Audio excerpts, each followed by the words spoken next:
4 লাখ কোটি টাকার প্রস্তাবিত বাজেট চাপ বাড়াবে মধ্যবিত্ত ও নিম্ন মধ্যবিত্তের উপর, মন্তব্য সিপিডির। উৎপাদন ব্যয় এবং ভোক্তা ব্যয় বৃদ্ধি, অপরদিকে যেভাবে চালের দাম বৃদ্ধি পাচ্ছে এবং যেহেতু তেলের দাম বা জ্বালানির দাম কমলো না, এই সবকিছু মিলিয়ে আগামী বছর মূল্যস্ফীতি বাড়ার আশঙ্কা রয়ে গেল।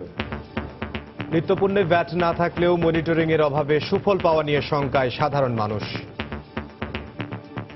সিন্ডিকেট বা যেভাবেই বলি আমরা, তাদের মতো করে মনোপলি দ্বারা ব্যবসা করছে। বাজারে যদি কোনো মনিটরিং ব্যবস্থা থাকতো হয়তো আমরা কম দামে আরো পেতাম। যেটা বাজেটে পাশ হলো এটা বাজারের প্রভাব পড়ছে কিনা সেটা অবশ্যই গভর্নমেন্টে মনিটরিং করা উচিত। বিকেলে সংবাদ সম্মেলন করবেন অর্থমন্ত্রী। দেখছিলেন প্রধান শিরোনাম। দুপুরের সময় সঙ্গে আছি আমি ইমদাদুল হক এবং আমি কাজল আব্দুল্লাহ। এবার অন্যান্য শীর্ষ সংবাদ। মহাসড়কে উন্নয়ন কর্মকাণ্ড আর খানাখন্দের কারণে এবারও ঈদযাত্রা নিয়ে উদ্বিগ্ন যাত্রী ও চালকরা। নারায়ণগঞ্জে পুলিশের অভিযানে রকেট লঞ্চার, অর্ধশতাধিক রাইফেল সহ বিপুল পরিমাণ গোলাবারুদ উদ্ধার। আটক 3, উদ্দেশ্য ছিল বড় ধরনের নাশকতার, ব্রিফিংয়ে আইজিপি। বড় দলের পাশাপাশি নির্বাচনকে কেন্দ্র করে প্রস্তুত হচ্ছে ছোট রাজনৈতিক দলগুলো। অবস্থান শক্ত করতে চায় জোটে, সোচ্চার প্রভাবমুক্ত নির্বাচনের দাবিতেও। নানা হুমকি ধামকি দিয়ে দেশ ত্যাগে বাধ্য করা হচ্ছে, ঢাকায় সংবাদ সম্মেলন করে বললেন নারায়ণগঞ্জের অপমানিত শিক্ষক শ্যামল কান্তি। প্রধানমন্ত্রীর হস্তক্ষেপ কামনা। এবং কক্সবাজারে ঘূর্ণিঝড় মোরার ক্ষতিগ্রস্তরা চরম খাদ্য সংকটে, প্রয়োজনীয় ত্রাণ না পাওয়ার অভিযোগ। প্রশাসন বলছে চাহিদা অনুযায়ী সরবরাহ করা হচ্ছে না।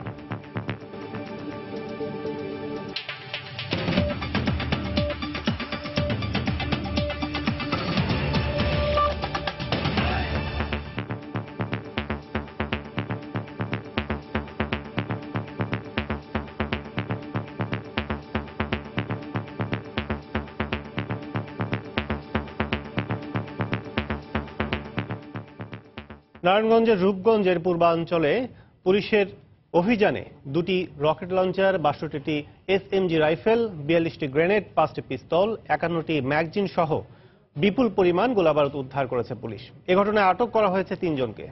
বিপুল এই অস্ত্র মজুদের সঙ্গে জঙ্গি গোষ্ঠীর কোনো সম্পৃক্ততা নেই জানিয়ে পুলিশ মহাপরিদর্শক আশঙ্কা প্রকাশ করেন এর মাধ্যমে বড় ধরনের নাশকতার সৃষ্টির পরিকল্পনা ছিল অপরাধী চক্রের।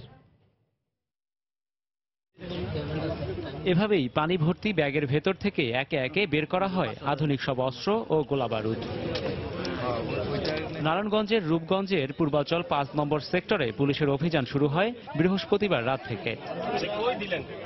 পুলিশ জানায় পার্শ্ববর্তী গ্রাম থেকে অস্ত্র মামলার এক আসামি গ্রেফতারের পর তার দেয়া তথ্যের ভিত্তিতেই চালানো হয় এই অভিযান। এ সময় পূর্বাচলের খালে ব্যাগ ভর্তি অস্ত্রের সন্ধান পান তারা। পরে ফায়ার সার্ভিসের ডুবুরি দলের সহায়তায় উদ্ধার করা হয় বিপুল পরিমাণ অস্ত্র। এসব অস্ত্রের বেশিরভাগই সচল বলেও জানিয়েছে পুলিশ। বেশ কিছু ব্যাগে 10 থেকে 20 ফিট পানির নিচে কাছাকাছি জায়গায় লুকিয়ে রাখা ছিল অস্ত্রগুলো।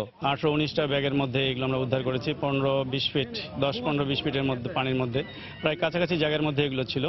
তো এগুলো উদ্ধার করে আমরা পুলিশের কাছে হ্যান্ডওভার করেছি। এদিকে বড় ধরনের নাশকতা তৈরির জন্য এসব অস্ত্র মজুত করা হতে পারে বলে জানিয়েছেন পুলিশ মহাপরিদর্শক AKM শহীদুল হক।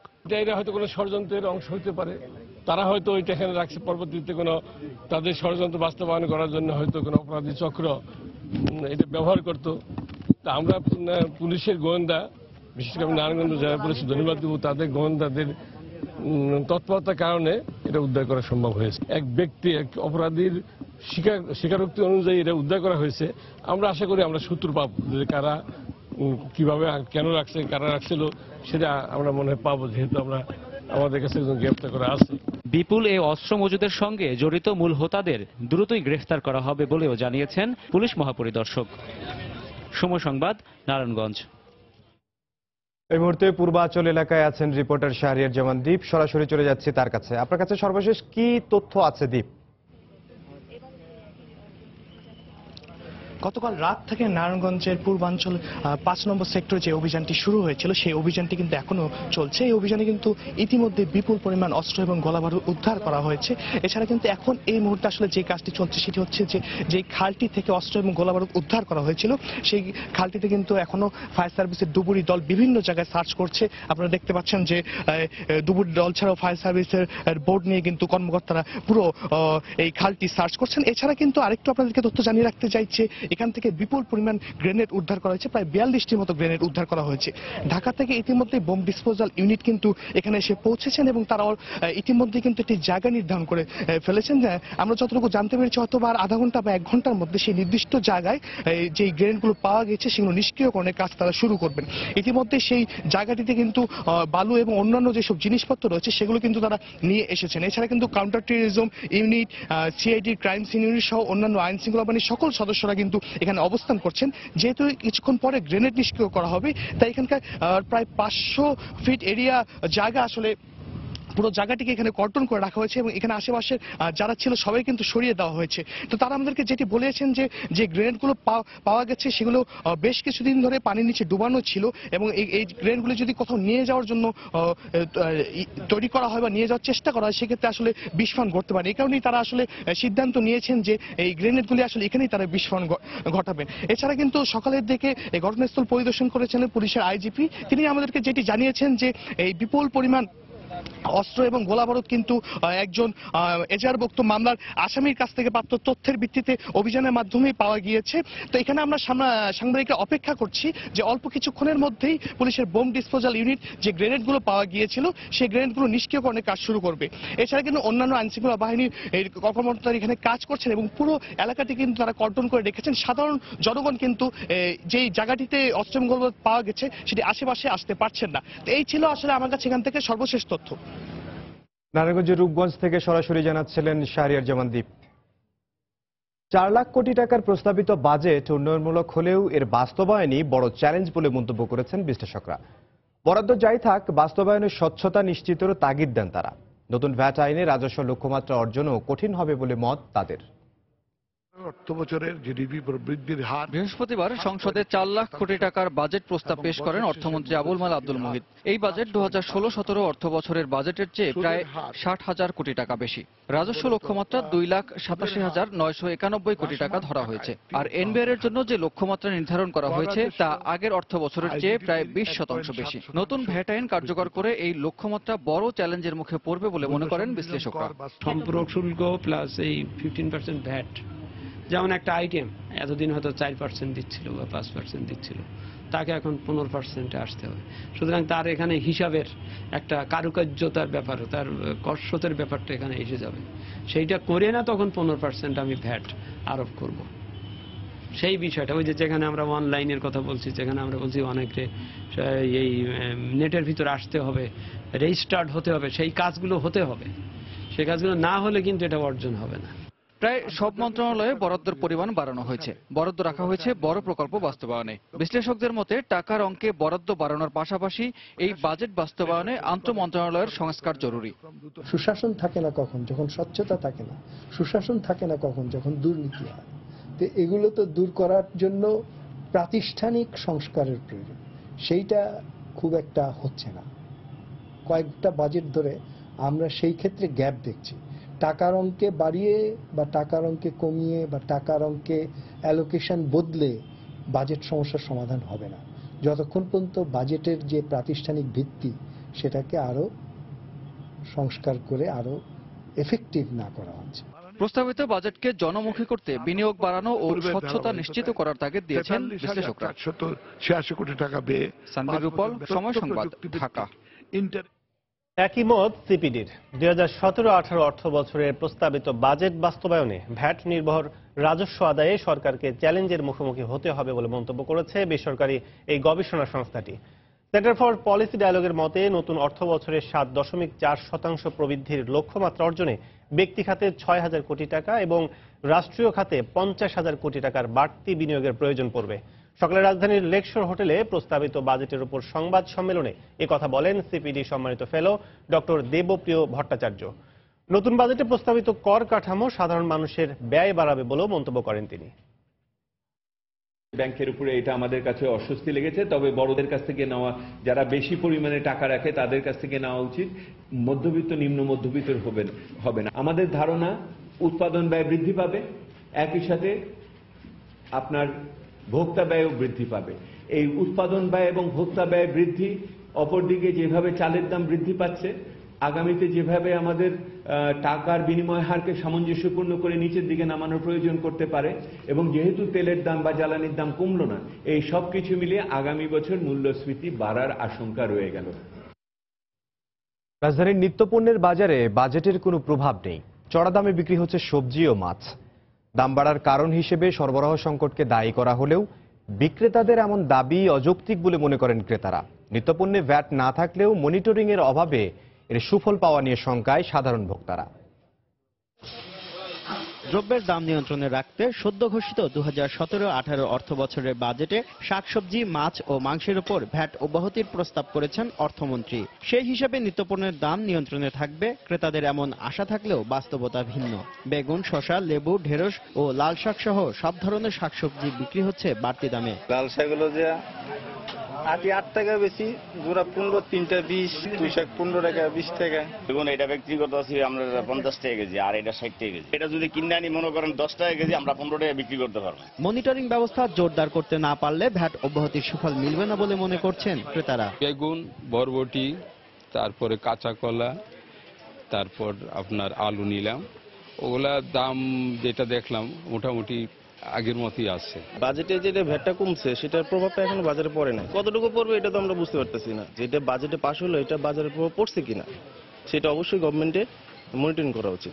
মাছের বাজারে ইলিশের সরবরাহ বাড়তে শুরু করলেও দাম এখনো কমেনি। অন্যান্য মাছের মধ্যে প্রতি কেজি কই বিক্রি হচ্ছে 200 থেকে 250 টাকায়, পাবদা বিক্রি হচ্ছে 600 থেকে 650 টাকায়। এ নিয়ে ক্ষোভ প্রকাশ করলেন ক্রেতারা। 150 টাকা কেজিতে বেশি, বড় ইলিশ 1 কেজি 100 গ্রাম 1800 টাকা কেজি। নির্মল আপনার মাছ কম আছে নদীর থেকে, এই জন্য দাম বেশি। সিন্ডিকেট বা যেভাবেই বলি আমরা, তাদের মতো করে মনোপলি দ্বারা ব্যবসা করছে। এই বাজারে যদি কোনো মনিটরিং ব্যবস্থা থাকতো হয়তো আমরা কম দামে আরো পেতাম। মাংসের বাজারে অপরিবর্তিত রয়েছে ব্রয়লার মুরগির দাম। প্রতি কেজি বিক্রি হচ্ছে 155 টাকায়। এছাড়া সিটি কর্পোরেশন নির্ধারিত 475 টাকা কেজি দরে বিক্রি হচ্ছে গরুর মাংস, আর খাসির মাংস বিক্রি হচ্ছে 725 টাকা কেজি দরে। শুভ খান, সময় সংবাদ, ঢাকা। মহাসড়কে চলমান 4 লেনের কাজ, নির্মাণাধীন ফ্লাইওভার আর রাস্তার খানাখন্দ সব মিলিয়ে এবারও খুব একটা সুখের হবে না সড়ক পথে ঈদযাত্রা। সেই সঙ্গে রোজার শুরুতেই মহাসড়কে ভোগান্তি আরো ভাবিয়ে তুলছে যাত্রীদের। তবে সংশ্লিষ্ট সংস্থাগুলোর সমন্বয়ে নিরাপদ ঈদযাত্রা নিশ্চিত করার কথা বলছে হাইওয়ে পুলিশ। অন্যদিকে সমস্যা সমাধানে দীর্ঘমেয়াদী প্রকল্পের উপর গুরুত্ব দেওয়ার তাগিদ বিশেষজ্ঞদের। শহীদুল ইসলাম হীরার ক্যামেরায় রাশেদ লিমনের রিপোর্ট। ঈদে ঘরমুখী মানুষের বাড়তি চাপে বরাবরই মহাসড়কে বেশ কয়েকটি পয়েন্টে ভোগান্তি পোহাতে হয় সড়ক পথের যাত্রীদের। বিশেষ করে ঢাকা থেকে বের হওয়ার মুখে, অর্থাৎ একদিকে চন্দ্রা আর অন্যদিকে কাঁচপুর যেন আতঙ্কের নাম। আর এবারের অবস্থা যেন আরো বেহাল। ঢাকা টাঙ্গাইল মহাসড়কে চলছে 4 লেনে উন্নীত করার কাজ। কোথাও নির্মাণাধীন এই প্রকল্পের জন্য রাস্তা হয়েছে সরু, কোথাও আবার ধুলো আর নির্মাণ সামগ্রী রাখার কারণে ব্যাহত হচ্ছে চলাচল। আবার যেখানে 4 লেন মোটামুটি প্রস্তুত, সেখানে একটু আগে যেতে বেপরোয়া চালকরা। এদিকে একই দশা গাজীপুর কালিয়াকৈর বাইপাস সড়কেরও। চলছে কালিয়াকৈর চন্দ্রা ফ্লাইওভারের কাজ। এতে একদিকে রাস্তা হয়েছে সরু, মরার উপর খাড়ার ঘা, রাস্তার উপরেই নির্মাণ সামগ্রী আর খানাখন্দ। ভালো নেই চন্দ্রা মোড়ের অবস্থাও। নির্মাণাধীন ওভারপাস আর রাস্তার বেহাল দশায় এখনই এই মোড় পার করতে দুর্ভোগ পোহাতে হচ্ছে যাত্রীদের। প্রায় তো শেষের দিকে, তাহলে তো এই যে ঢালেটা হয় নাই, এদিক দিয়ে তো যে ডাইনে বামে গাড়িগুলো ঢুকবে, এবার জাম হয়ে যাবে। ঈদের সময় তখন তো আরো এর চেয়ে ভয়ানক ভোগান্তি হবে। রাস্তার কাজ তো শেষ হবো না ঈদের মধ্যে, এর জন্য রাস্তার কাজের জন্য জাম থাকতে পারবে। ঈদে এর একটা ব্যবস্থা না করলে তো মানুষ চলতে পারবে না।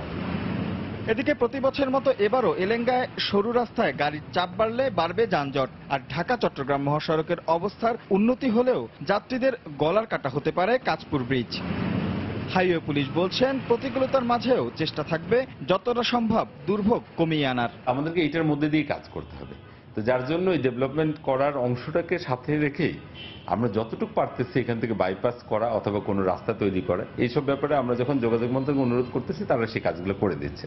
তো আমরা আশা করি যে প্ল্যানিংটা আমরা করতেছি তাতে ডেভেলপমেন্টও হবে এবং একই সাথে মানুষদেরকে বেরও করতে পারবো। তবে বছর বছর সংস্কারের বদলে দীর্ঘমেয়াদী প্রকল্প বাস্তবায়নের প্রতি গুরুত্ব দিচ্ছেন যোগাযোগ বিশেষজ্ঞরা। দীর্ঘমেয়াদী পরিকল্পনায় মহাসড়কের সবচেয়ে জরুরি যে জিনিসটা সেটা হলো মোড়ের ব্যবস্থাপনা। নিরবিচ্ছিন্নভাবে দ্রুত গতিতে চলার যে অবকাঠামোর মানদণ্ড সেটা আমরা এখনো ঠিক করিনি। সত্যিকার অর্থে দ্রুতগতির অবকাঠামো পেতে হয় তাহলে মোড়গুলিকে যত তাড়াতাড়ি সম্ভব এটাকে ট্রিটমেন্ট দিতে হবে। পাশাপাশি মহাসড়ক ব্যবস্থাপনায় নিয়োজিত সংশ্লিষ্ট প্রতিষ্ঠানগুলোর দক্ষতা বৃদ্ধিরও তাগিদ দিচ্ছেন বিশেষজ্ঞরা। রাশেদ লিমন, সময় সংবাদ, ঢাকা। দুপুরের সময় আরো থাকছে। জমে উঠেছে রাজধানীর বিপণী বিতানগুলো। ভারতীয় নাটক আর ছবির নামের পোশাকে ছেয়ে গেছে শপিং মল, তবে আকর্ষণ দেশি পোশাকে।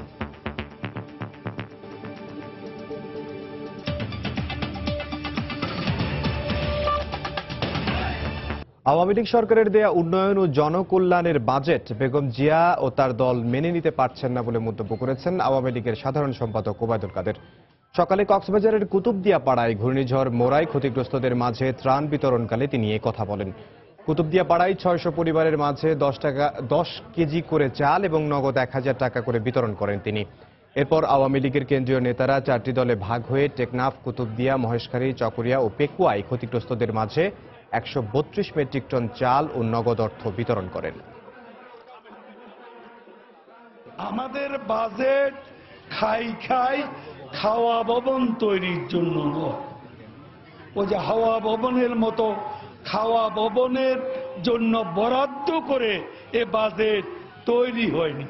এই বাজেট তৈরি হয়েছে উন্নয়নের জন্য, জনকল্যাণের জন্য।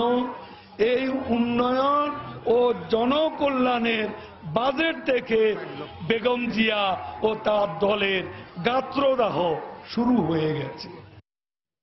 জনগণের পকেট কেটে নিজেদের পকেট ভরতেই বর্তমান সরকার বাজেটের বোঝা সাধারণ মানুষের উপর চাপিয়ে দিয়েছে বলে মন্তব্য করেছেন বিএনপির মহাসচিব মির্জা ফখরুল ইসলাম আলমগীর।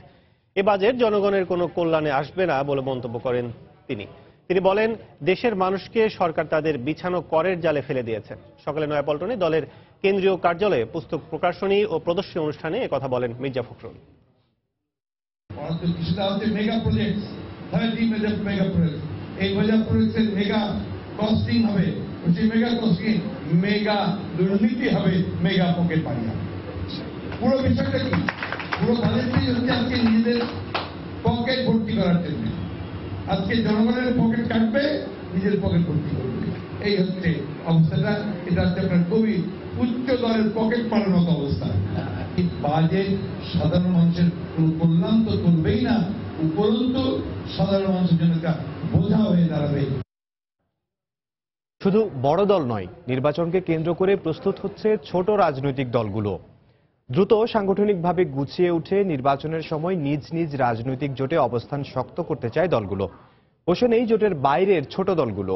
প্রভাবমুক্ত নির্বাচনের দাবিতে সোচ্চার হতে চায় কেউ কেউ। বিস্তারিত জানাচ্ছেন সালাউদ্দিন সুমন।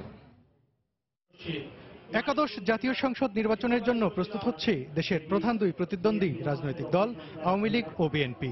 সম্প্রতি এই নির্বাচনের খসড়া রোডম্যাপ ঘোষণা করেছে নির্বাচন কমিশন। এতে বড় দলগুলো যেমন নড়ে চড়ে বসেছে, তেমনই প্রস্তুতি গ্রহণে তৎপর হয়েছে জোটভুক্ত ও জোটের বাইরে থাকা ছোট দলগুলো।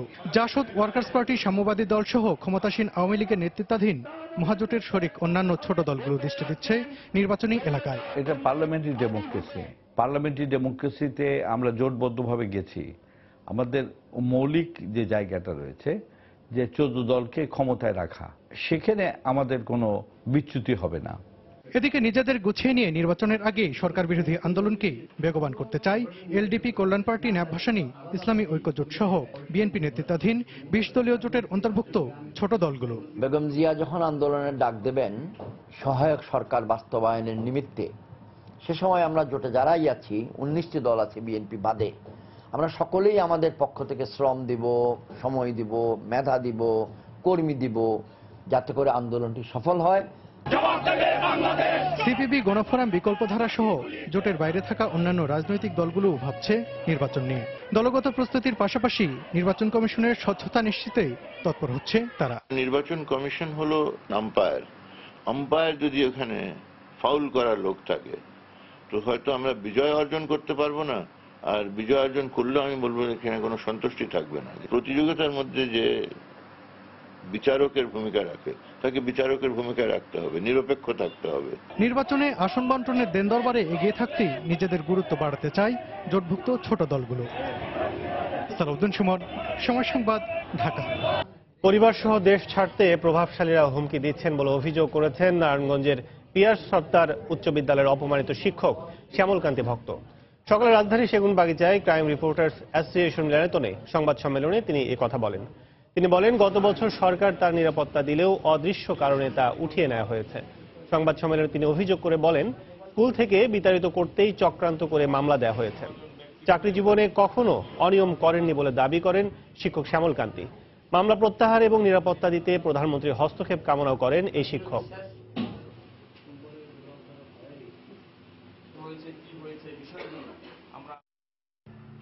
আমাকে সারাক্ষণ মেন্টাল টর্চারিং এ রাখা হচ্ছে।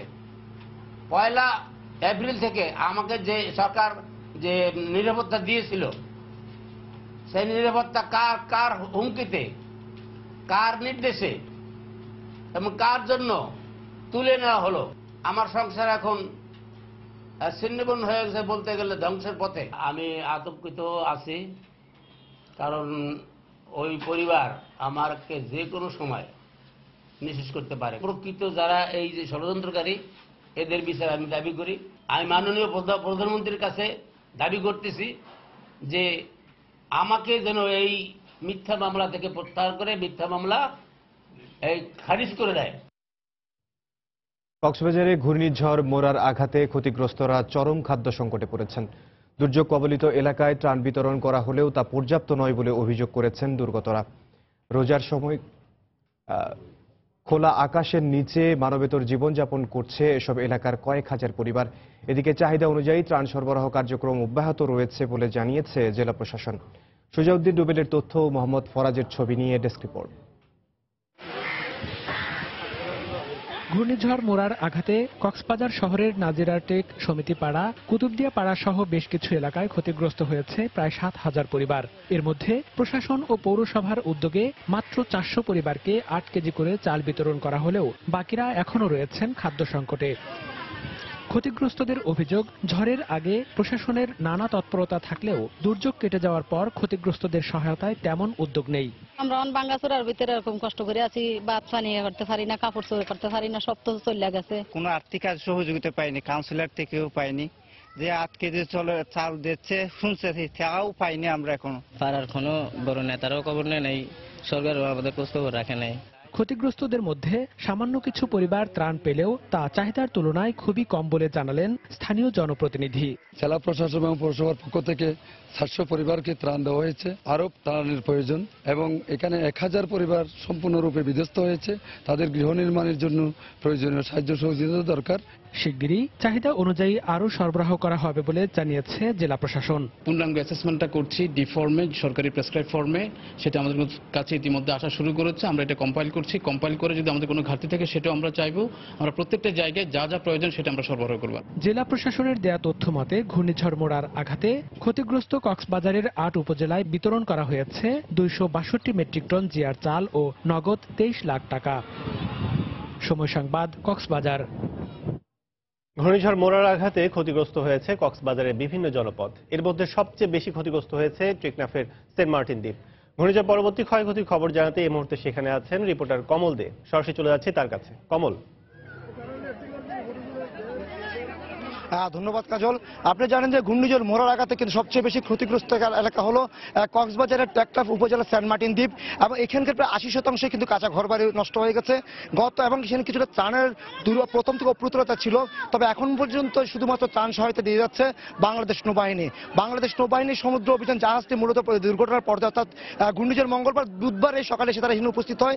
এখন তারা 20 টন ত্রাণ সহায়তা দিয়েছে। এই বিষয়ে আমরা কথা বলবো সমুদ্র অভিযানের ক্যাপ্টেন ক্যাপ্টেন হাসানের সাথে।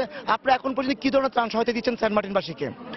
আপনারা জানেন আমরা অত্যন্ত দ্রুততার সাথে মোরা আঘাত হানার পরে আমরা এখানে চলে আসি এবং আমরা চিড়া, মুড়ি, গুড়, বিশুদ্ধ পানি, মেডিকেল টিম নিয়ে এসে এখানে আমাদের সহায়তা প্রদান করছি এবং আমাদের সহায়তা প্রদান অব্যাহত থাকবে যতক্ষণ না এখানকার সিচুয়েশন স্টেবল হয়। এছাড়াও আমরা বঙ্গোপসাগরে যেসব নিখোঁজ জেলে আছে আমাদের নৌবাহিনীর 50টা জাহাজ ওইখানে 15টা জাহাজ কাজ করছে এবং এ পর্যন্ত 50 জন জীবিত উদ্ধার করা হয়েছে এবং 2 জনের মৃতদেহ উদ্ধার করা হয়েছে। ধন্যবাদ। কাজল, আমরা কথা বলছিলাম নৌবাহিনীর যে সমুদ্র অভিযান জাহাজটি প্রথম ত্রাণ নিয়ে সেন্ট মার্টিন দ্বীপে এসেছিল সেখানকার ক্যাপ্টেন হাসানের সাথে। তিনি আমাদেরকে বলছেন কি পরিমাণ ত্রাণ দেওয়া হচ্ছে। আপনারা দেখতে পাচ্ছেন সেন্ট মার্টিনে ত্রাণ সহায়তার জন্য কতটা ভিড়। অন্তত এখানকার প্রায় 3 থেকে 4 হাজারের বেশি বাসিন্দা কিন্তু এই সেন্ট মার্টিনের ত্রাণের জন্য ভিড় করে আছে সে সকাল থেকে। এবং এখান থেকে নৌবাহিনী যে 20 টন 20 মেট্রিক টন ত্রাণ সহায়তা এনেছে, চিরা, মুড়ি, তাই দেওয়া হচ্ছে এখানে গত 3 দিন ধরে। এছাড়া এখানে একটি মেডিকেল টিমও কাজ করছে নৌবাহিনীর। আমরা যেটা দেখেছি বা শুধুমাত্র নৌবাহিনী ছাড়া তেমন কোনো কেউ কিন্তু এখানে ত্রাণ সহায়তা নিয়ে আসেনি। আর এই যে ত্রাণের অপ্রতুলতা রয়েছে সে কারণে কিন্তু এখানকার বাসিন্দাদের অনেকটা ভোগান্তিতে পড়তে হচ্ছে। বিশেষ করে আপনারা জানেন যে এখানে ঘূর্ণিঝড়ের কারণে যে বসতবাড়ি সাথে সাথে কিছু ব্যবসা প্রতিষ্ঠান বা দোকানপাট ছিল সবগুলি ক্ষতিগ্রস্ত হয়েছে এবং ক্ষতিগ্রস্ত হওয়ার তাদেরকে কিন্তু খাবার দাবারের অনেকটা সংকট রয়েছে। এই অবস্থায় নৌবাহিনী যে ত্রাণ সহায়তা দিচ্ছে প্রায় 20 মেট্রিক টন চাল, সেটা দিচ্ছে চিরা এবং সাথে নগদ টাকা। সেই নগদ টাকা বা চাল চিরার জন্য যে সকাল থেকে আমরা দেখেছি কিন্তু প্রচন্ড ভিড় করে আছেন এইখানকার যারা বাসিন্দা রয়েছে তারা। তো বলা যায় যে নৌবাহিনী হয়তো ত্রাণ সহায়তা দিচ্ছে, তারা হয়তো আশা করছেন আগামী কয়েকদিনের মধ্যে হয়তো তারা আর কিছু ত্রাণ সহায়তা নিয়ে আসবেন এবং সেখানকার যারা দুর্ভোগ বা দুর্যোগের মধ্যে রয়েছেন তারা ত্রাণ সহায়তা পাবেন এমনটাই আশা করছেন এখানকার বাসিন্দারা। তো কাজল, এখন পর্যন্ত আমার কাছে ছিল সেন্ট মার্টিনের যে ত্রাণ সহায়তা দিচ্ছে নৌবাহিনী তার সর্বশেষ। দর্শক, ঘূর্ণিঝড় মোরার সবচেয়ে বেশি ক্ষতিগ্রস্ত হয়েছে সেন্ট মার্টিন দ্বীপ এবং সেখান থেকে সবশেষ ক্ষয়ক্ষতির অবস্থা জানাচ্ছিলেন সহকর্মী কমল দে। এতক্ষণ ছিলাম সেখানে। চট্টগ্রামের আগ্রাবাদ সড়কে এখনো পানি জমে আছে, এতে চরম ভোগান্তিতে রয়েছেন নগরবাসী। ঘূর্ণিঝড় মোরার প্রভাবে টানা বৃষ্টিতে চট্টগ্রাম নগরীর জিইসি মোড়, প্রবর্তক মোড়, আগ্রাবাদ ও চকবাজার সহ বিভিন্ন স্থানে জলাবদ্ধতার সৃষ্টি হয়েছে। তবে গত দুদিনে অধিকাংশ এলাকার পানি সরে গেলেও এখনো পর্যন্ত আগ্রাবাদ এলাকায় হাঁটু পানি জমে আছে। এতে চরম দুর্ভোগে রয়েছেন নগরবাসী। ব্যাহত হচ্ছে স্বাভাবিক কাজকর্ম। এ অবস্থায় খাল খনন, নালা পরিষ্কার ও মহেশখালের ওপর নির্মিত বাঁধ দ্রুত অপসারণের দাবি জানিয়েছেন এলাকাবাসী।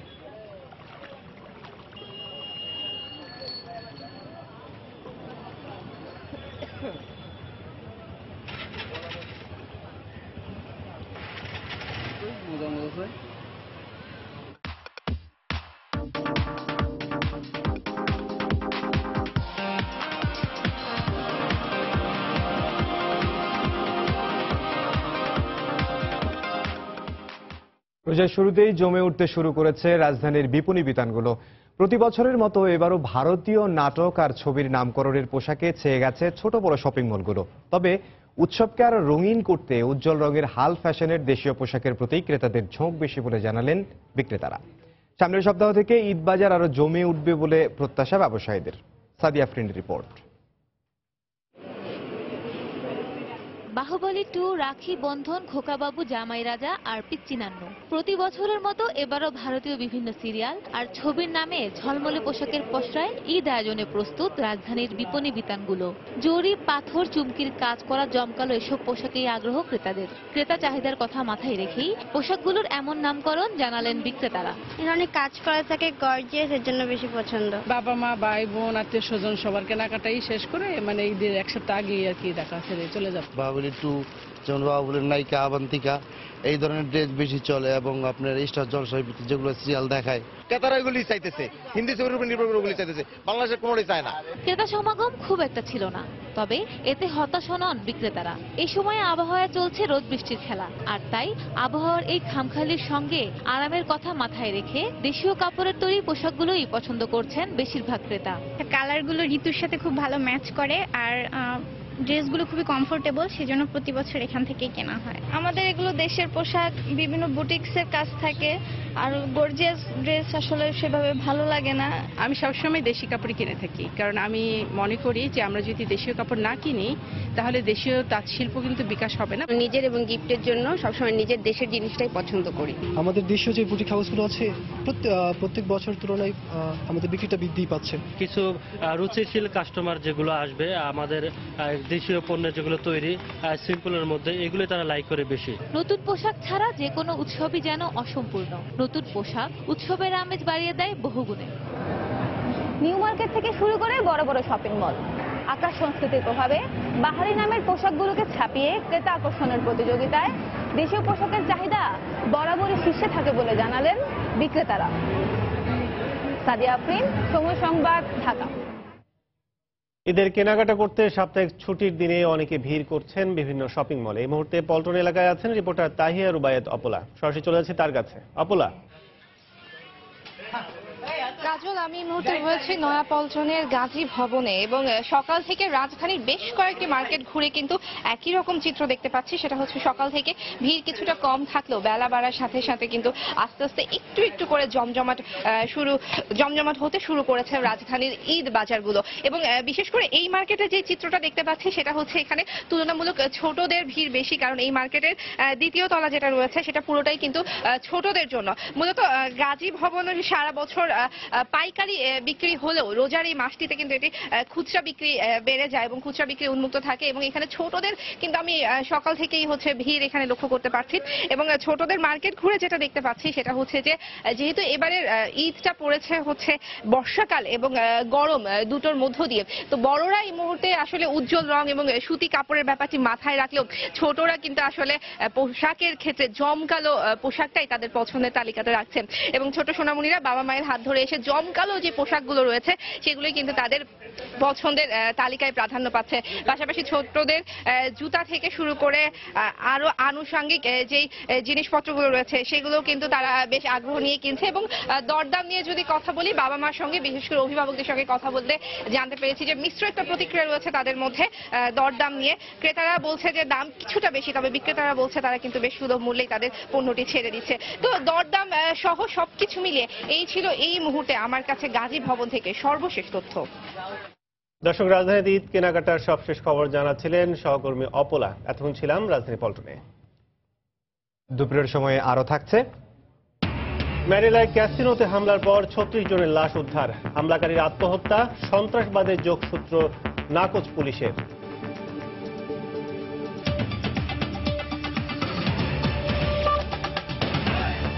প্রস্তাবিত বাজেট দেশের সফটওয়্যার এবং হার্ডওয়্যার শিল্প বান্ধব বলে মন্তব্য করেছেন তথ্য ও যোগাযোগ প্রযুক্তি প্রতিমন্ত্রী জুনায়েদ আহমেদ পলক।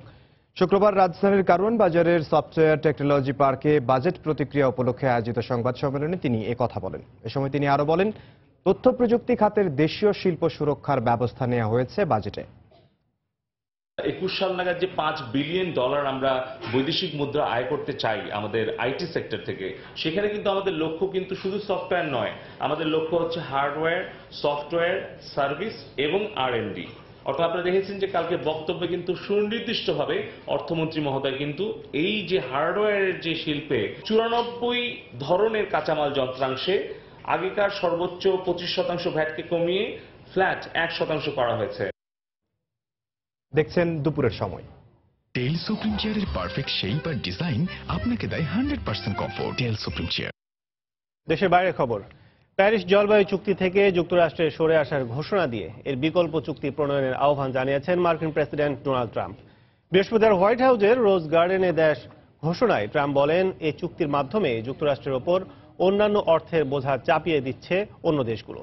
এই চুক্তিতে থাকলে যুক্তরাষ্ট্র অন্তত $3 লাখ কোটি ক্ষতির মুখে পড়বে এবং 65 লাখ মার্কিন কর্মসংস্থান হারাবে বলেও উল্লেখ করেন ট্রাম্প। তবে প্যারিস চুক্তি বাস্তবায়নে নিজেদের অনড় অবস্থানের ঘোষণা দিয়েছে জার্মানি, ফ্রান্স ও ইতালি।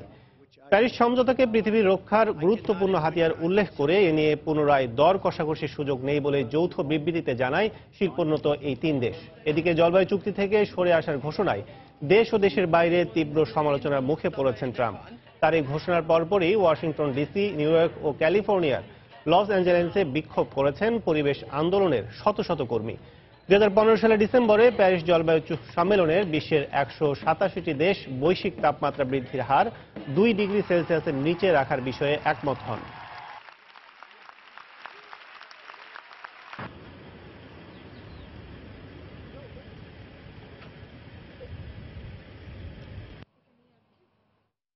ফিলিপিন্সের রাজধানী ম্যানিলার একটি ক্যাসিনো ও হোটেল কমপ্লেক্সে বন্দুকধারীর হামলার পর 36 জনের লাশ উদ্ধার করা হয়েছে। প্রত্যক্ষদর্শীরা জানান, শুক্রবার ভোরের দিকে রিসোর্ট ওয়ার্ল্ড ম্যানিলা নামে একটি ক্যাসিনোতে প্রবেশ করে অতর্কিত গুলি চালায় এক বন্দুকধারী। এতে অন্তত 50 জন আহত হয়। পরে সে জোয়ার টেবিলে আগুন ধরিয়ে দেয়। নিহত 36 জনের অধিকাংশই প্রচণ্ড ধোঁয়ায় শ্বাসরোধ হয়ে মারা গেছেন বলে প্রাথমিকভাবে জানা গেছে। প্রাথমিকভাবে একে জঙ্গি হামলা বলে মনে করা হলেও পরে পুলিশ জানায় এটি সন্ত্রাসী হামলা নয়, বরং হামলাকারী ক্যাসিনোর অর্থ লুটের চেষ্টা করেছিল। ঘটনার পরপরই সেখানে অভিযান চালায় নিরাপত্তা বাহিনীর বিশেষ দল। পরে একটি কক্ষে হামলাকারীকে মৃত অবস্থায় পাওয়া যায়। সে নিজের গায়ে আগুন ধরিয়ে আত্মহত্যা করে বলে জানিয়েছে পুলিশ।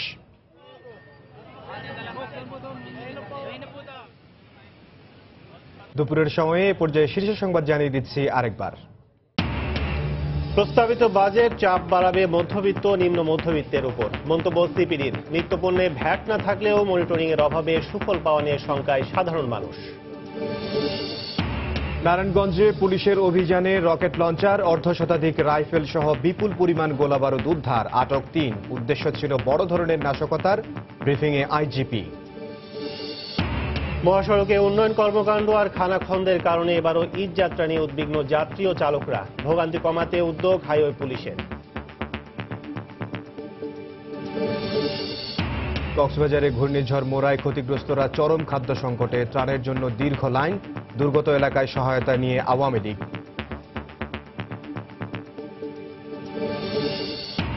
এবং নানা হুমকি ধামকি দিয়ে দেশ ত্যাগে বাধ্য করা হচ্ছে। ঢাকায় সংবাদ সম্মেলন করে বললেন নারায়ণগঞ্জের অপমানিত শিক্ষক শ্যামল কান্তি। প্রধানমন্ত্রীর হস্তক্ষেপ কামনা।